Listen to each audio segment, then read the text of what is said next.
कभी इंसानी सभ्यता ने ऐसी नगरियां बसाई जो आज सिर्फ खंडहरों और रहस्यों में बदल चुकी हैं। टूटी दीवारें, वीरान चौक और पत्थरों पर उकेरी कहानियां आज भी उन बिछड़ी हुई दुनियाओं का राज छुपाए बैठी हैं। तो चलिए शुरू करते हैं सफर उस अतीत की ओर जहां हर कदम पर एक नया रहस्य इंतजार कर रहा है। नंबर 1, अप्लिस्टिखे, रहस्यमय गुफाओं का नगर।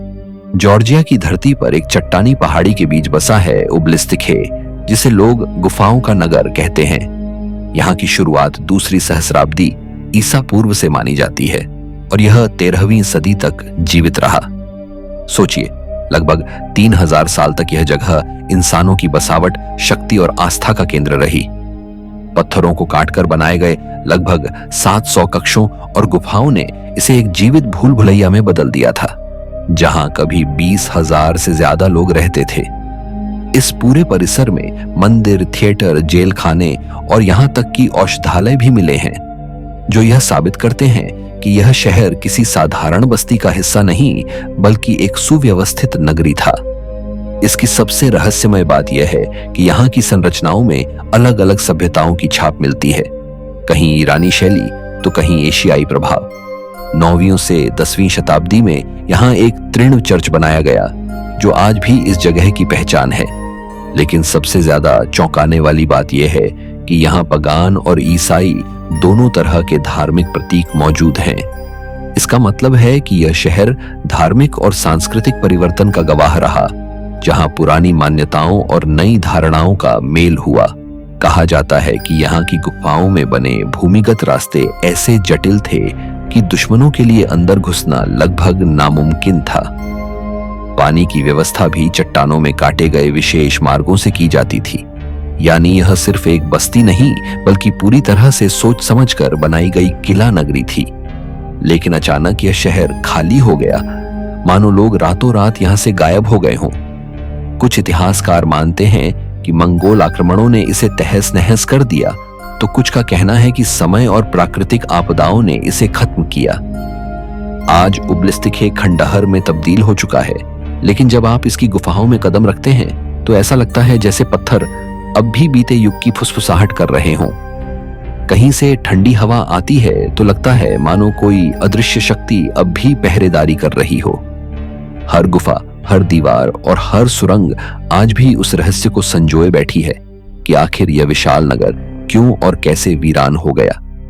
नंबर 2, चिविता दी बान्योरेगियो, मरती हुई नगरी। इटली के लाजियो क्षेत्र की एक ज्वालामुखीय पहाड़ी के शिखर पर बसा है चिविता दी बान्योरेगियो, जिसे लोग आज भी मरती हुई नगरी कहते हैं। यह नाम सुनते ही दिमाग में सवाल उठता है, आखिर एक जीवित नगर को मरती हुई नगरी क्यों कहा गया? दरअसल सदियों से लगातार चल रही मिट्टी और चट्टानों की क्षरण प्रक्रिया इस नगर को धीरे धीरे निगल रही है। जिस पहाड़ी पर यह खड़ा है उसके चारों ओर की जमीन टूटकर खाई में गिरती जा रही है और यही कारण है कि यहाँ पहुंचने के लिए अब एक 300 मीटर लंबा पुल ही एकमात्र रास्ता रह गया है। चिविता दी बान्योरेगियो की उम्र 2500 साल से भी अधिक मानी जाती है। एट्रस्कन और रोमन सभ्यता के निशान अब भी इसकी गलियों और दीवारों में देखे जा सकते हैं, लेकिन आज यहाँ बस 11 लोग रहते हैं। सोचिए, एक समय में यह नगर चहल पहल और जीवन से भरा हुआ था और अब इसकी गलियां लगभग वीरान हो चुकी हैं। फिर भी इसकी रहस्यमयी सुंदरता इतनी गहरी है कि हर साल हजारों लोग यहाँ खींचे चले आते हैं। यहाँ के छोटे छोटे पत्थरों से बने घर, प्राचीन चर्च और संकरे चौक आज भी मध्यकालीन वास्तुकला की झलक देते हैं। जब आप इस नगरी में प्रवेश करते हैं तो ऐसा लगता है जैसे आप समय की सीढ़ियां उतरकर सीधे अतीत में पहुंच गए हों। पत्थरों की दीवारों पर हवा की मार और पानी के निशान साफ झलकते हैं, मानो यह शहर हर दिन मौत से जूझ रहा हो। यही कारण है कि इसे दी डाइंग टाउन यानी मरती हुई नगरी कहा जाता है। लेकिन असली रहस्य सिर्फ क्षरण में नहीं है। स्थानीय लोग मानते हैं कि यह जगह किसी अदृश्य शक्ति की चपेट में है, जो इसे धीरे धीरे मिटाती जा रही है। रात के समय यहाँ की वीरान गलियों में अजीब सी खामोशी होती है और कई बार हवा की सरसराहट किसी अनसुनी आवाज जैसी लगती है। कुछ कहते हैं कि यह नगर अब भी अपने बाशिंदों की आत्माओं को संभाले हुए है, जो इसे छोड़कर कहीं नहीं गई। आज चिविता दी बान्यो रेजियो सिर्फ एक पर्यटन स्थल नहीं, बल्कि इंसानी सभ्यता के अस्थिर भविष्य का प्रतीक है। यह हमें याद दिलाता है कि चाहे हमारी रचनाएं कितनी भी महान क्यों न हो, प्रकृति और समय के सामने सब नश्वर है। सवाल यह है, क्या आने वाले वर्षों में यह शहर पूरी तरह से गुम हो जाएगा या फिर इसके पत्थर आखिरी सांस तक इतिहास और रहस्य की गवाही देते रहेंगे? नंबर 3, मसादा, रेगिस्तान का किला। इजराइल के यहूदी मरुस्थल में मृत सागर के किनारे एक चट्टानी पठार पर खड़ा है मसादा, जिसे देखने वाले इसे सिर्फ एक किला नहीं बल्कि आजादी और बलिदान का प्रतीक मानते हैं। यह जगह लगभग 400 मीटर ऊंचे खड़े खंडहरों से घिरी है, जहां कभी राजा हेरोद महान ने 40 से 30 ईसा पूर्व के बीच एक अद्भुत दुर्ग का निर्माण कराया था। चट्टानों को काटकर बनाए गए महल, विशाल भंडारण कक्ष, अस्तबल, स्नानागार और पानी के लिए चतुराई से बनाए गए 12 विशाल जलाशय, यह सब इस दुर्ग की भव्यता और तकनीकी कौशल को दर्शाते हैं। कल्पना कीजिए, तपते रेगिस्तान के बीच यह दुर्ग इतने पानी का भंडारण करता था कि यहां हजारों लोग महीनों तक जीवित रह सकते थे। मसादा का सबसे बड़ा रहस्य इसके इतिहास से जुड़ा है। पहली शताब्दी में जब रोमनों ने यहूदियों के विद्रोह को कुचल दिया, तब विद्रोही परिवारों ने मसादा को अपना अंतिम ठिकाना बनाया। लेकिन जब रोमन सेना ने वर्षों की घेराबंदी के बाद यहां प्रवेश किया, तो उन्होंने जो देखा उसने इतिहास की धारा ही बदल दी। किले में कोई जीवित नहीं बचा था। लगभग 1000 लोगों ने गुलामी से बचने के लिए सामूहिक आत्म बलिदान कर लिया था। यह घटना आज भी इतिहास के सबसे रहस्यमय और दर्दनाक प्रसंगों में गिनी जाती है। कहा जाता है कि रात के सन्नाटे में मसादा की टूटी दीवारों से अब भी फुसफुसाहट सुनाई देती है, मानो वे आत्माएं आज तक अपने बलिदान की गवाही दे रही हों। हवा के झोंकों के साथ जब ये खंडहर गूंजते हैं तो ऐसा लगता है जैसे समय रुक गया हो और आप उसी युग में खड़े हों जब यहां अंतिम संघर्ष हुआ था। 2001 में यूनेस्को ने मसादा को विश्व धरोहर घोषित किया, लेकिन इसके पत्थरों में छिपा दर्द और रहस्य सिर्फ इतिहासकारों की किताबों तक सीमित नहीं है। यह जगह अब भी इस सवाल को जिंदा रखती है, क्या इंसान की आजादी की प्यास इतनी प्रबल हो सकती है कि वह जीवन से भी बड़ा बन जाए? मसादा आज भी रेगिस्तान की चुप्पी में वही सवाल पूछता है और उसके खंडहर हर आने वाले को सोचने पर मजबूर कर देते हैं कि असली जीत किसकी थी, रोमन साम्राज्य की या उन गुमनाम आत्माओं की जो अब भी यहां भटकती होंगी। नंबर 4, लाइसिया, चट्टानों में सोए हुए देवता।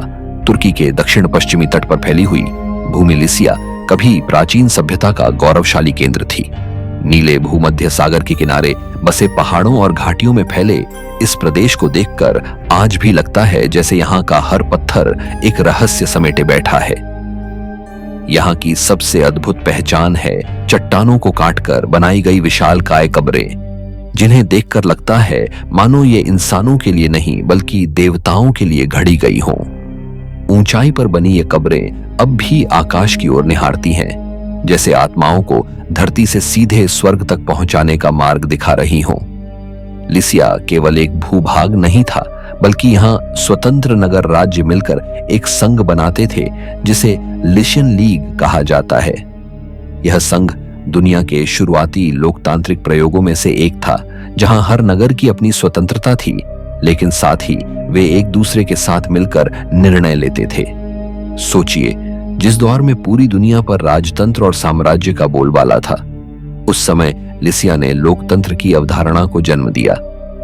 यह भूमि सिर्फ राजनीति में ही नहीं बल्कि धर्म और संस्कृति में भी अनोखी थी। यहाँ के मंदिर और मूर्तियां ग्रीक और रोमन शैली के साथ साथ स्थानीय मान्यताओं की झलक भी दिखाते हैं। सबसे प्रसिद्ध है अपोलो का मंदिर, जहां लोग भविष्यवाणियां सुनने और ईश्वरीय संदेश पाने आते थे। वहीं जैंथोस शहर में ग्रीक और रोमन स्थापत्य का अद्भुत संगम देखने को मिलता है, जहां खंडहर आज भी बीते वैभव का स्मरण कराते हैं। लिसिया का एक और अनूठा रहस्य है, यहीं का जन्म हुआ संत निकोलस का, जिन्हें दुनिया आज सांता क्लॉज के नाम से जानती है। लेकिन दिलचस्प बात यह है कि जिनको आज हंसमुख और उपहार बांटने वाले रूप में देखा जाता है, वे कभी इसी भूमि पर गहन धार्मिक जीवन बिताने वाले संत थे। इतिहासकार कहते हैं कि लिसिया धीरे धीरे बाहरी आक्रमणों और प्राकृतिक आपदाओं के कारण समाप्त हो गया।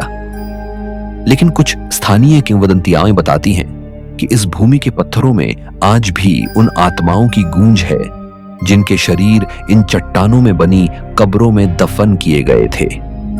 रात के समय जब हवा इन कब्रों से टकराती है तो एक अजीब सी गूंज सुनाई देती है, मानो वे प्राचीन आत्माएं अब भी जागृत हों। आज लिसिया एक लोकप्रिय पर्यटन स्थल है। लोग यहाँ के तटीय शहरों, खंडहरों और रहस्यमयी कब्रों को देखने आते हैं। लेकिन जब आप इन चट्टानों पर खड़े होकर सागर की ओर देखते हैं तो लगता है जैसे यह भूमि आपसे कोई अनकहा संवाद कर रही हो। सवाल यही है, क्या ये कब्रें सिर्फ पत्थर की बनी संरचनाएं हैं या फिर इनमें सचमुच आत्माओं का वास है जो अब भी अपनी कहानियां सुनाने को बेचैन हैं। नंबर 5, सलोना, रोमन साम्राज्य की खोई राजधानी। क्रोएशिया के स्प्लिट शहर के पास स्थित सालोना कभी रोमन साम्राज्य के दलमेशिया प्रांत की राजधानी थी। आज यह जगह शांत और बिखरे खंडहरों में तब्दील हो चुकी है, लेकिन कभी यही नगरी सत्ता, वैभव और धार्मिक जीवन का केंद्र हुआ करती थी। चौड़ी दीवारों, विशाल थिएटर, स्नानागार, मंदिरों और 4 किलोमीटर लंबे जल प्रणाली वाले इस शहर को देखकर यह समझना मुश्किल नहीं कि यहाँ एक बड़ी और समृद्ध सभ्यता का जीवन बसता था।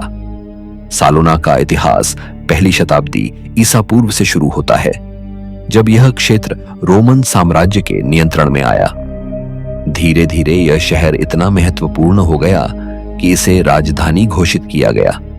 यहाँ पर 60,000 से अधिक लोग रहते थे और इसकी गलियों में चहल पहल, बाजारों में आवाजाही और मंदिरों में धार्मिक अनुष्ठान हर दिन का हिस्सा हुआ करते थे।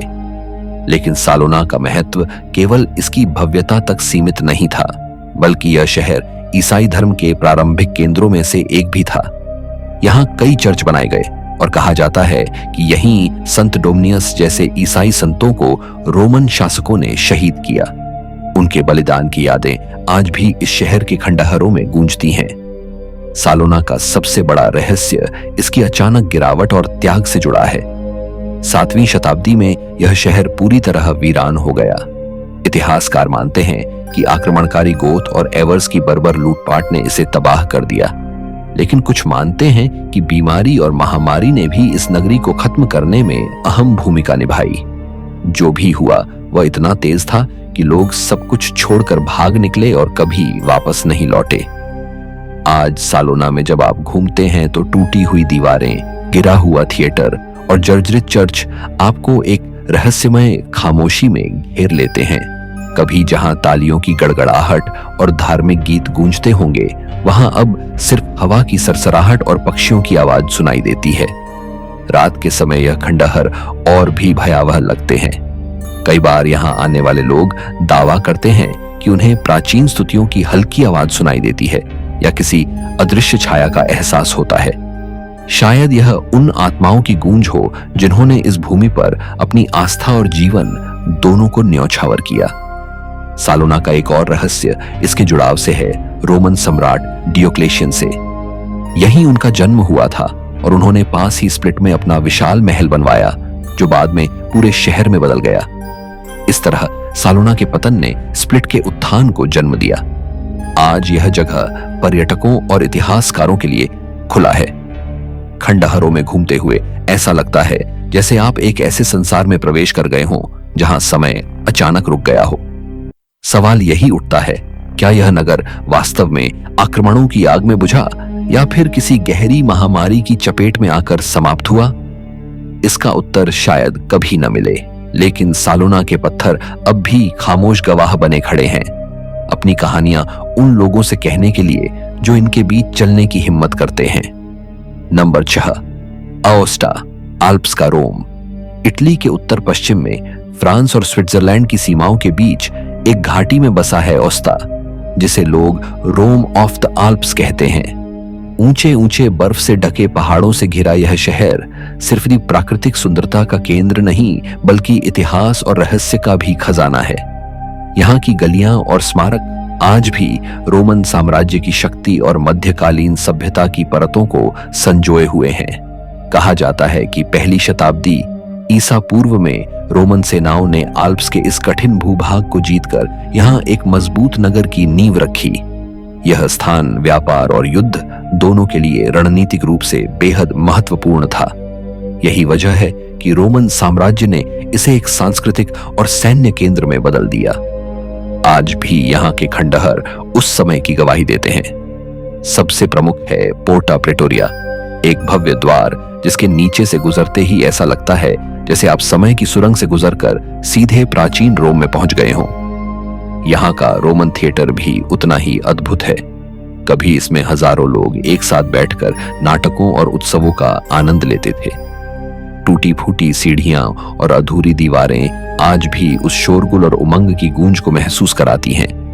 इसके अलावा यहाँ रोमन पुल, स्नानागार और विजय स्तंभ भी मिले हैं जो इस शहर की भव्यता को साबित करते हैं। लेकिन ओस्ता की पहचान सिर्फ रोमन इतिहास तक सीमित नहीं है।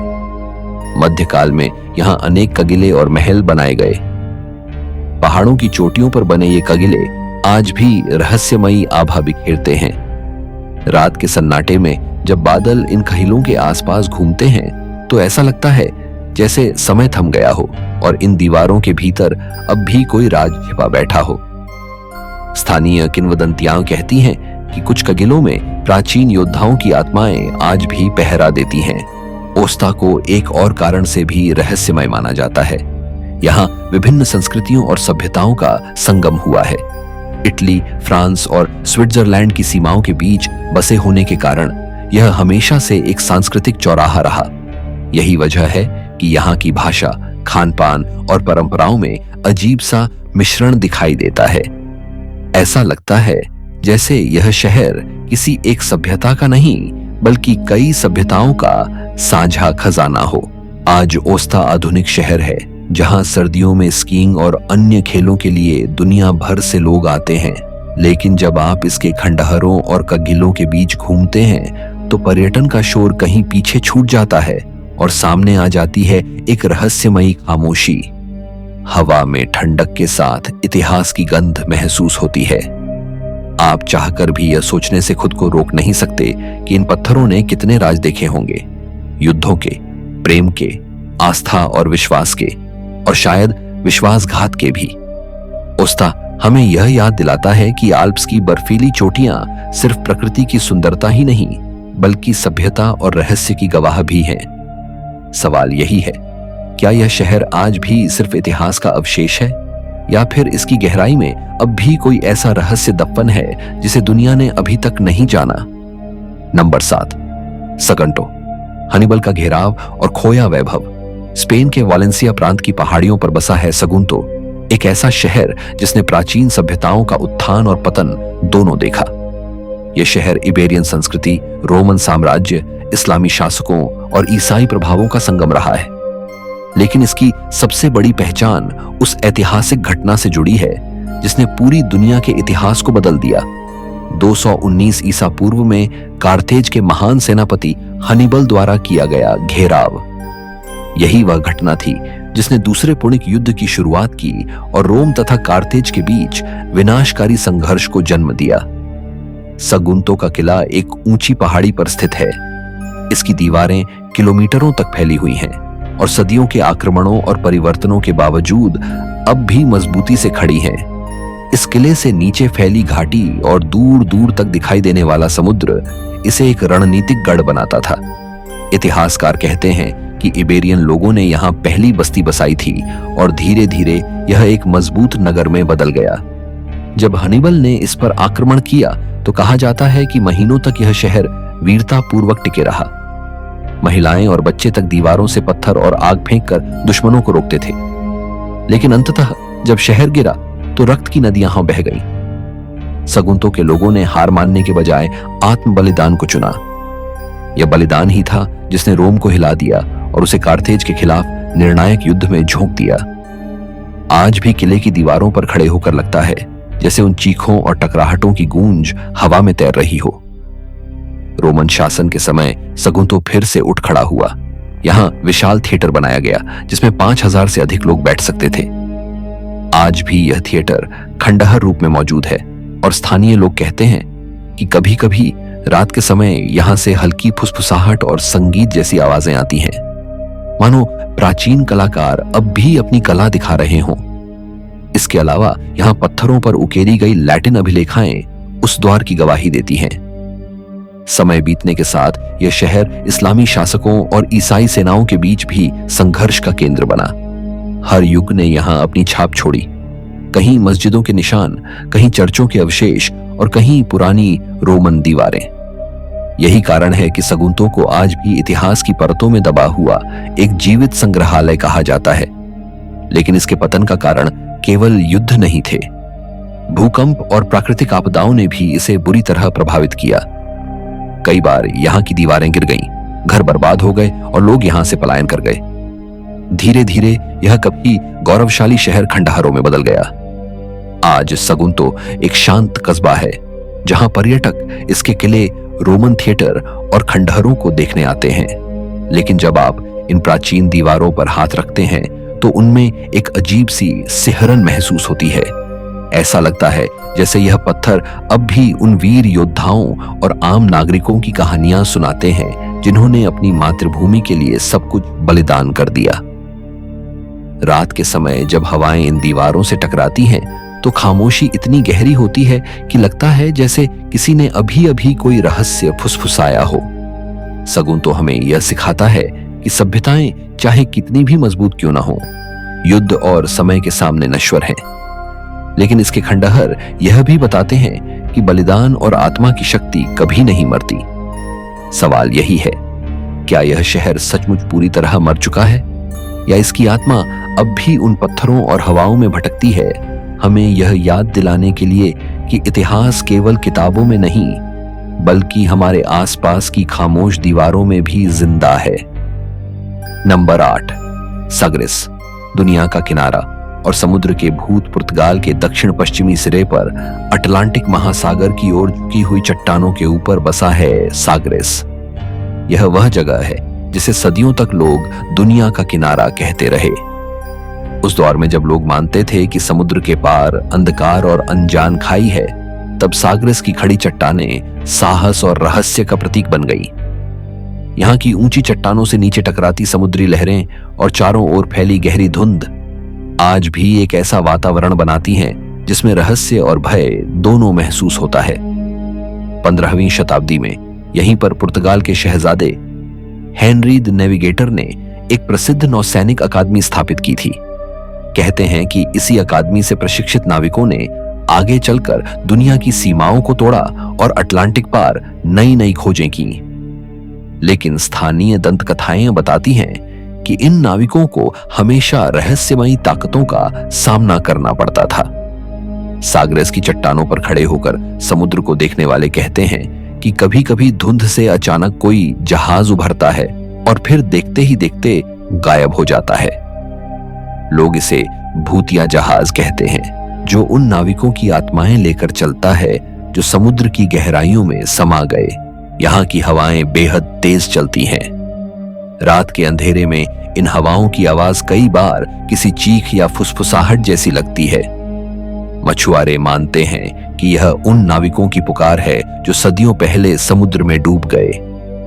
कुछ स्थानीय लोग तो यहाँ तक कहते हैं कि चट्टानों पर बैठकर अगर आप देर तक समुद्र को देखें तो पानी में धुंधली परछाइयां दिखाई देती हैं, मानो कोई हाथ आपको नीचे गहराई की ओर खींच रहा हो। इतिहास में साग्रेस ने कई खून खराबे और दुर्घटनाएं भी देखी हैं। इसकी चट्टानों से टकराकर असंख्य जहाज तबाह हुए और उनका मलबा समुद्र में हमेशा के लिए खो गया। समुद्र के नीचे आज भी ऐसे असंख्य जहाजों की हड्डियां पड़ी हैं जो इसे एक विशाल कब्रगाह बना देते हैं। डाइविंग करने वाले कई लोग बताते हैं कि मलबे के आसपास एक अजीब सी ठंडक और बेचैनी महसूस होती है, मानो वहां अब भी आत्माएं भटक रही हों। लेकिन साग्रेस केवल डर और रहस्य का ही प्रतीक नहीं है, यह वह जगह भी है जहां से नए युग की शुरुआत हुई। यहीं से पुर्तगाली नाविकों ने भारत, अफ्रीका और अमेरिका तक के समुद्री मार्ग खोजे। यह जगह सभ्यता के विस्तार और खोज की प्रेरणा बनी। फिर भी यह विडंबना है कि जहां से दुनिया की सीमाएं टूटी, वहीं सबसे गहरी किंवदंतियां और भयावह कहानियां भी जन्मी। आज साग्रेस पर्यटकों के लिए एक अद्भुत स्थल है। लोग यहाँ की चट्टानों से सूर्यास्त देखने आते हैं, जहां लालिमा से भरा आकाश और गहराते समुद्र का संगम एक अलौकिक दृश्य बनाता है। लेकिन जब सूरज क्षितिज के नीचे चला जाता है और चारों ओर अंधेरा छा जाता है, तो वही दृश्य रहस्यमय और डरावना बन जाता है। धुंध और हवाओं के बीच खड़ी चट्टानें मानो समय से बाहर खड़ी हों। सवाल यह है, क्या साग्रेस केवल भूगोल का एक किनारा है या सचमुच आत्माओं का वह दरवाजा जहां से समुद्र अपने रहस्य खोलता है? यहां की चट्टानों से टकराती लहरें शायद कभी सच नहीं बताएंगी, लेकिन उनकी गूंज सुनने वाले हर यात्री के दिल में यह सवाल जरूर छोड़ जाती हैं कि समुद्र का असली रहस्य क्या है? पानी की गहराई या उन आत्माओं की खामोशी जो कभी वापस नहीं लौटी? नंबर 9, सक्सेहुआमान। पत्थरों की गुप्त भाषा। पेरू के कुज्को शहर से ऊपर आंडीज की पहाड़ियों पर स्थित है सक्सेहुआमान, एक ऐसा किला जिसे देखकर आज भी वैज्ञानिक और इतिहासकार हैरान रह जाते हैं। यह इंका सभ्यता की सबसे अद्भुत और रहस्यमयी रचनाओं में से एक है। जब आप इसकी विशाल दीवारों को देखते हैं तो सबसे पहला सवाल यही उठता है, आखिर इतने बड़े पत्थरों को बिना आधुनिक तकनीक के यहां तक लाया कैसे गया? और उससे भी बड़ा सवाल, इन पत्थरों को इस तरह आपस में जोड़ा कैसे गया कि उनके बीच से एक सुई तक नहीं निकल सकती? सक्सेहुआमान की दीवारें जिगजैग पैटर्न में बनी हैं। 3 परतों में फैली ये दीवारें बिजली के प्रतीक मानी जाती हैं। इंका संस्कृति में बिजली को पवित्र माना जाता था और शायद यही कारण है कि उन्होंने अपनी राजधानी कुज्को के ऊपर इस किले को देवताओं के लिए एक निवास जैसा बनाया। दीवारों में लगे पत्थरों का वजन कहीं कहीं 200 टन तक है। इन पत्थरों को काटने और ढालने के लिए किस तकनीक का इस्तेमाल किया गया होगा, यह आज भी रहस्य है। न कोई धातु के औजार मिले, न ही कोई लिखित प्रमाण। स्थानीय किंवदंतियों के अनुसार इन पत्थरों को देवताओं ने उड़ाकर यहां रखा था। कुछ लोग कहते हैं कि इंका लोगों के पास कोई गुप्त ज्ञान था, कोई ऐसी तकनीक जो हमें अब तक समझ नहीं आई। यह विचार और मजबूत हो जाता है जब हम देखते हैं कि इतने भारी पत्थरों को पहाड़ी की ढलानों पर चढ़ाकर इतनी सटीकता से जोड़ा गया कि सदियों की भूकंप और आपदाएं भी इन्हें हिला नहीं सकी। सक्सेहुआमान सिर्फ दीवारों का किला नहीं था, यहाँ विशाल आंगन, मंदिर और जल प्रणालियां भी थीं। धार्मिक अनुष्ठान, युद्ध की तैयारियां और साम्राज्य के महत्वपूर्ण आयोजन यहीं होते थे। कहते हैं कि यहाँ देवताओं को बलि दी जाती थी और कभी कभी इंसानी बलिदान भी। रात के अंधेरे में जब चांद इन दीवारों पर पड़ता है तो लगता है मानो ये पत्थर अब भी उन रहस्यमयी अनुष्ठानों की गवाही दे रहे हों। 16वीं शताब्दी में जब स्पेनिश विजेता पेरू पहुंचे तो उन्होंने सक्सेहुआमान का अधिकांश हिस्सा तोड़कर उसके पत्थरों से अपने मकान और चर्च बनाए, लेकिन सबसे बड़े पत्थरों को वे हिला भी नहीं पाए। आज वे पत्थर वहीं खड़े हैं, मानो पूरी सभ्यता के अतीत का पहरा दे रहे हों।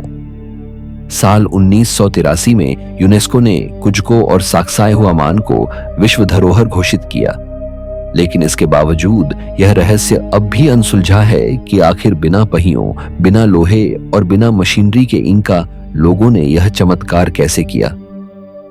आज जब यात्री यहां आते हैं तो केवल पत्थरों को नहीं देखते, बल्कि उस ऊर्जा को भी महसूस करते हैं जो इस जगह से निकलती है। कुछ लोग दावा करते हैं कि यहां खड़े होकर उन्हें एक अजीब सी कंपन महसूस होती है, मानो पत्थरों में कोई छिपी हुई शक्ति अब भी सक्रिय हो। कई लोग इसे इंका सभ्यता का ऊर्जा केंद्र मानते हैं, जहां धरती और आकाश की शक्तियां मिलती हैं। सक्सेहुआमान सिर्फ एक पुरातात्विक स्थल नहीं है, बल्कि यह पत्थरों की एक गुप्त भाषा है जिसे अभी तक कोई पढ़ नहीं पाया। हर कोना, हर पत्थर और हर पैटर्न एक कहानी कहता है, लेकिन उसकी असली व्याख्या शायद अभी भी हमारे लिए बंद है। सवाल यह है, क्या इंका लोग केवल महान वास्तुकार थे या उनके पास कोई ऐसा ज्ञान था जो समय की धूल में खो गया? और अगर वह ज्ञान खो गया है तो क्या कभी वह फिर सामने आएगा? नंबर 10, एक्रोपोलिस, ऊंचाई पर बसा देवताओं का नगर। एथेंस के बीचों बीच एक 150 मीटर ऊंची चूना पत्थर की चट्टान पर स्थित है एक्रोपोलिस, जिसे प्राचीन ग्रीस का हृदय कहा जाता है। यह केवल पत्थरों का समूह नहीं, बल्कि पूरी एक सभ्यता की आत्मा है। सदियों से यह स्थान राजनीति, धर्म और कला का केंद्र रहा है, और इसकी दीवारें आज भी उन कहानियों की गवाही देती हैं जिनमें देवताओं और इंसानों की किस्मतें आपस में जुड़ी हुई थीं। एक्रोपोलिस का सबसे प्रसिद्ध स्मारक है पार्थेनॉन, देवी एथेना को समर्पित मंदिर। इसे पेंटेलिक संगमरमर से बनाया गया था, जो धूप में सुनहरी चमक बिखेरता है। दिन की रोशनी में यह मंदिर जैसे आकाश की ओर बढ़ता हुआ प्रतीत होता है, और रात में चांदनी में यह मानो किसी अलौकिक आभा से चमक उठता है। किंवदंती है कि यहाँ कभी देवी एथेना की 12 मीटर ऊंची मूर्ति खड़ी थी, जो सोने और हाथी दांत से बनी थी। कहते हैं कि यह मूर्ति इतनी तेज चमकती थी कि नाविक इसे समुद्र से भी देख लेते थे और उसे देखकर एथेंस का मार्ग पहचानते थे। लेकिन पार्थेनॉन ही एक्रोपोलिस का एकमात्र रहस्य नहीं है। यहाँ एरेक्थियोन नामक मंदिर भी है, जिसकी सबसे अनोखी विशेषता है कैरियाटिड स्तंभ पत्थर में तराशी गई स्त्रियां जो छत का भार उठाए खड़ी हैं। इन्हें देखकर लगता है मानो समय पत्थर में जम गया हो, और ये स्त्रियां अब भी किसी अनकहे रहस्य की रखवाली कर रही हों। इसके अलावा एथेना नाइकी का मंदिर भी है, जो विजय की देवी को समर्पित है। यह छोटा मगर खूबसूरत मंदिर हर आने वाले को याद दिलाता है कि एथेंस केवल संस्कृति का नहीं, बल्कि शक्ति का भी प्रतीक था।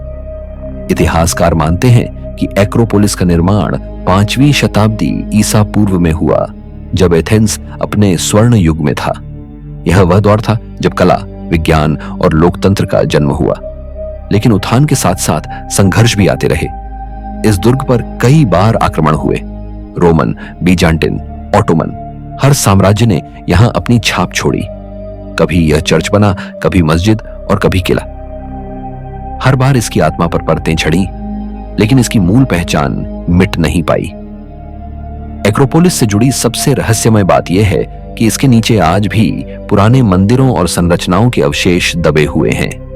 पुरातत्वविदों ने कई जगह खुदाई करके पाया है कि यहाँ पर पहले भी पूजा स्थल थे, जो शायद और भी प्राचीन देवताओं को समर्पित थे। यह सवाल अब भी अधूरा है कि आखिर यह चट्टान इंसानों और देवताओं दोनों के लिए इतनी खास क्यों थी। रात के समय जब एथेंस की रोशनी फैल जाती है और एक्रोपोलिस उसके ऊपर चमकता है, तो यह दृश्य केवल सुंदर नहीं बल्कि रहस्यमय भी लगता है। कई स्थानीय लोग मानते हैं कि चांदनी रात में कभी कभी मंदिरों के भीतर परछाइयां हिलती दिखाई देती हैं, मानो प्राचीन पुजारी अब भी वहां अनुष्ठान कर रहे हों। 1987 में यूनेस्को ने इसे विश्व धरोहर घोषित किया। आज लाखों लोग इसे देखने आते हैं, लेकिन जब कोई यात्री इसकी सीढ़ियां चढ़ता है और ऊपर पहुंचकर इन खंडहरों के बीच खड़ा होता है, तो उसे केवल वास्तुकला नहीं दिखती। उसे महसूस होता है कि वह इतिहास और मिथक के उस संगम पर खड़ा है, जहां इंसानी बुद्धि और दैवीय आस्था मिलकर कुछ ऐसा बना देती है जो समय की मार झेलकर भी अमर हो जाता है। एक्रोपोलिस सिर्फ एथेंस का नहीं, बल्कि पूरी मानव सभ्यता का प्रतीक है। यह हमें याद दिलाता है कि इंसान जब अपनी पूरी शक्ति, आस्था और कला को मिलाता है, तो वह धरती पर देवताओं का घर भी बना सकता है। लेकिन सवाल यह अब भी जीवित है, क्या यह स्थान केवल इतिहास है, या यहां अब भी देवताओं की परछाई बसी हुई है, जो हर यात्री की नजरों से होकर उसे अनदेखे रहस्यों का एहसास कराती है। तो दोस्तों, आज के सफर में इतना ही। रहस्य यहीं खत्म नहीं होते, बल्कि हर खंडहर, हर टूटी दीवार और हर वीरान गली अब भी अपने राज्य छुपाए बैठी है। कौन जाने आने वाले वक्त में हमें क्या नया देखने को मिले। तब तक के लिए बस इतना याद रखिए, अतीत कभी पूरी तरह खोता नहीं, वो बस खामोशी में छिपकर हमें दिखता रहता है।